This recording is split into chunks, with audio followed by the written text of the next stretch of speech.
Hello friends, welcome to the channel electrical and automation. दोस्तों, आज आपके लिए बहुत ही बेहतरीन वीडियो लेके आ गया हूँ। दोस्तों, आज मैं बताने वाला हूँ कि आज हमारे सामने आपको ट्रांसफार्मर के बारे में बताने वाला हूँ। ट्रांसफार्मर में जो जो हम सेफ्टी लेते हैं वो सेफ्टी क्या क्या है, और इसके अलावा इसमें क्या क्या डिवाइसेस हैं, क्या क्या चीज़ें इक्विपमेंट यूज़ हुए हैं, क्या क्या प्रोटेक्शन ले रखी है, उसके बारे में एक ब्रीफ डिस्कशन आपको बताऊंगा कि आखिरकार बेसिक पार्ट्स होते क्या है ट्रांसफार्मर के, और इसका स्ट्रक्चर जो है वो इतना बड़ा क्यों होता है। तो चलिए मैं आपको ट्रांसफार्मर दिखाता हूँ और ट्रांसफार्मर के बारे में डिस्कस करना स्टार्ट करते हैं। और अगर आप हमारे चैनल पर पहली बार आए हैं तो इस चैनल को सब्सक्राइब करना ना भूलिएगा। इस चैनल पे आपको इलेक्ट्रिकल इंस्ट्रूमेंट और ऑटोमेशन से रिलेटेड बहुत ढेर सारे वीडियो ऑलरेडी अपलोडेड हैं, और काफ़ी सारे वीडियो आपको और आने वाले समय में मिल जाएंगे। तो हमारे इस वीडियो को अगर अच्छा लगे तो लाइक ज़रूर करिएगा और इस चैनल को सब्सक्राइब ज़रूर करिएगा, और ये वीडियो और लोगों के साथ शेयर ज़रूर करिएगा। तो दोस्तों, आज जो हम ट्रांसफार्मर के सामने खड़े हुए हैं दोस्तों, ये जो है ये एक ऑयल टाइप ट्रांसफार्मर है। ऑयल टाइप ट्रांसफार्मर के बारे में आप कैसे पता चलेंगे दोस्तों? एक ड्राई टाइप ट्रांसफार्मर होते हैं और एक ऑयल टाइप ट्रांसफार्मर होते हैं। तो जो ऑयल टाइप ट्रांसफार्मर होते हैं वो जनरली जो होता है वो कंजर्वेटर के साथ आता है, साथ ही साथ उसमें फिन्स लगे होते हैं। तो ये जो आप देख रहे हैं वो ऑयल ट्रांसफार्मर के फिन्स है।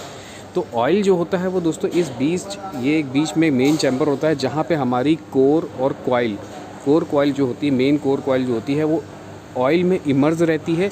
ऑयल में इमर्ज करने का काम पर्पस ये होता है कि उसका टेम्परेचर जो है वो इंक्रीज़ ना हो पाए। दोस्तों, यहाँ हम जो खड़े हुए हैं इस कॉइल का एक इनपुट होगा, तो ये है उसका इनपुट साइड, जिसे बोलते हैं HT साइड। इसका जो HT है वो दोस्तों 11 kV है, और इसके जस्ट अपोजिट जो होगा वो होगा आपका LT साइड जो होगा वो होगा आपका 440। तो ये एक ट्रांसफार्मर है, ये स्टेप डाउन ट्रांसफार्मर है। This is converting 11 kV to 440 volt.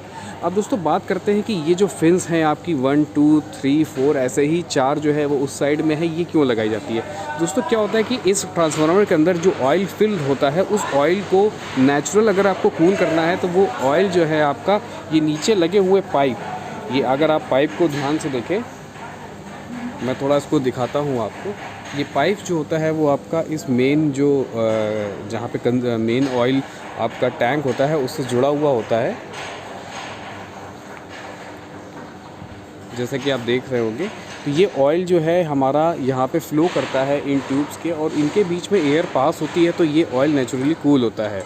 अगर आपको इस ऑयल को बहुत ही जल्दी कूल कराना है या फिर बड़े ट्रांसफार्मर हैं तो उस पर यहाँ पे फैंस लगा दिए जाते हैं, जिसकी वजह से वो फोर्स्ड कूलिंग होती है। ये नेचुरल कूलिंग है दोस्तों, वो हो जाएगी फोर्स कूलिंग। इसके बाद दोस्तों आप देखेंगे ऑयल, जहाँ भी ऑयल टैंक होगा उसके ऊपर जो एक टैंक लगा होता है दोस्तों, इसे बोलते हैं कंजर्वेटर टैंक।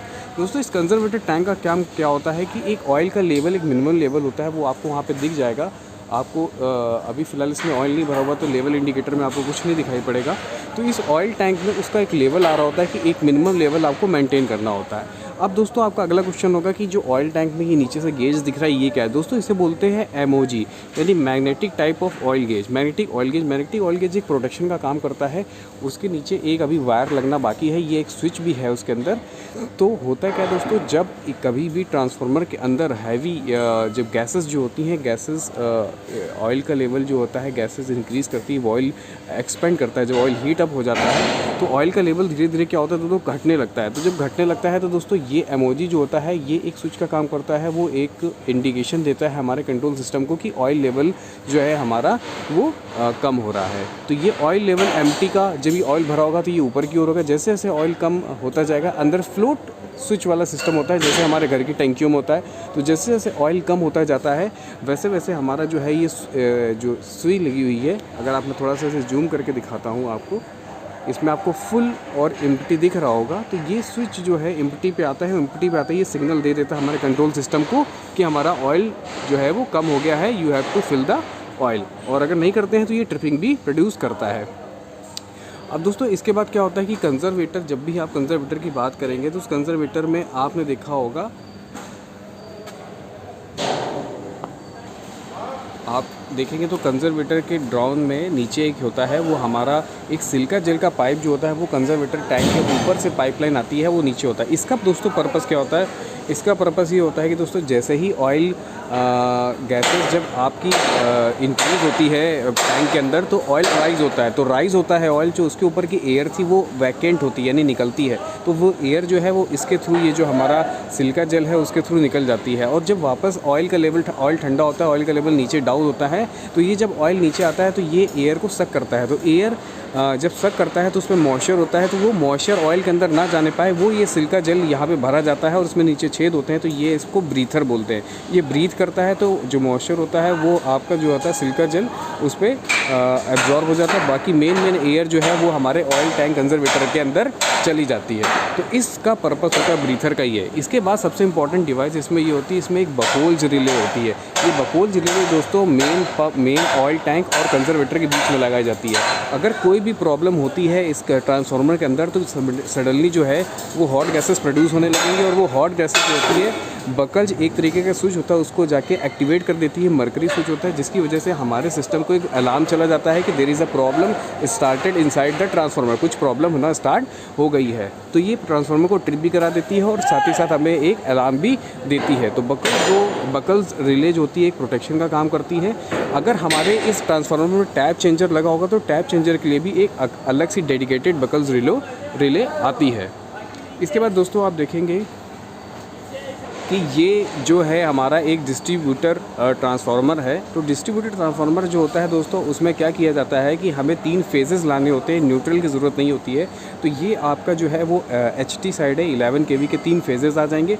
इसकी दूसरी साइड जो है दोस्तों वो हमारा आपका जो है वो LT साइड है। LT साइड में डिस्ट्रीब्यूशन करना है 440 वोल्ट में, तो जाहिर सी बात है वहाँ पर आपको क्या बनाना पड़ेगा, वहाँ पर आपको एक स्टार वाइंडिंग बनानी पड़ेगी, डेल्टा टू स्टार वाइंडिंग, क्योंकि जब स्टार वाइंडिंग बनाते हैं तो स्टार वाइंडिंग में हमारा क्या क्रिएट हो जाता है, एक न्यूट्रल क्रिएट हो जाता है। तो वहाँ पे हम न्यूट्रल क्रिएट करते हैं। क्योंकि लोगों को सवाल होते हैं कि सर हम HT में न्यूट्रल लाए नहीं तो हमने न्यूट्रल कैसे बनाया। तो जब हम कन्वर्ट करते हैं डेल्टा टू वाई में, तो वाई में अपने आप ही एक न्यूट्रल क्रिएट हो जाता है और वो न्यूट्रल हम अपने डिस्ट्रीब्यूशन में यूज़ कर देते हैं। अब चलते हैं दोस्तों, आपको एक ख़ास बात बताते हैं कि जो हमारे ये पाइपलाइंस होती है, पाइपलाइन जो हमारा ऑयल चैम्बर होता है वो ऑयल चैम्बर का पाइप ऑयल चैम्बर से यहाँ से ऑयल आता है और यहाँ की ओर जाता है। तो ये एक वॉल दिया होता है, सेपरेट वॉल।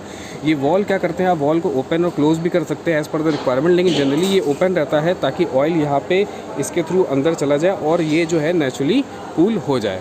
इसके अलावा इसमें कुछ और प्रोटेक्शन भी होती है दोस्तों। इसमें आप देख रहे होंगे यहाँ पे थर्मोस्टेट और कुछ आपको कुछ वायर्स दिख रहे होंगे। बेसिकली दोस्तों अंदर का टेम्परेचर लिया गया है थर्मोस्टेट, और इसका जो डिस्ट्रीब्यूशन बॉक्स है वो दोस्तों यहाँ लगाया गया है। इस डिस्ट्रीब्यूशन बॉक्स में दोस्तों क्या किया गया है कि जो हमारे टेम्परेचर, जो वाइंडिंग का टेम्परेचर है और ऑयल का टेम्परेचर है वो यहाँ पे ले लिया जाता है एज अ थर्मोस्टेट। ये खास तरीके का टेम्परेचर गेज है। इसमें जो है दोस्तों आप ध्यान से देखेंगे यहाँ पे हमारा जो है एक रिले लगी हुई है। ये रिले क्या होती है दोस्तों, ट्रिपिंग के काम भी आती है और आपको अलार्म देने के भी काम आती है। तो यहाँ पे जो ट्रिपिंग की हर जो ये रेड वाली सुई आपको दिखेगी, ये आपको दिखेगी ट्रिपिंग और अलार्म की रेंज, और जो ब्लैक वाली होगी वो एक्चुअल वैल्यू दिखेगी। तो हर तरीके के जो आपको 4 गेज दिख जाएंगे, तो कोई वाइंडिंग का होगा, कोई आपकी ऑयल का होगा। इस तरीके से हर 4 तरीके की इसमें आपके टेम्परेचर गेज लगे हुए हैं और सबकी एक ट्रिपिंग दी गई हुई है।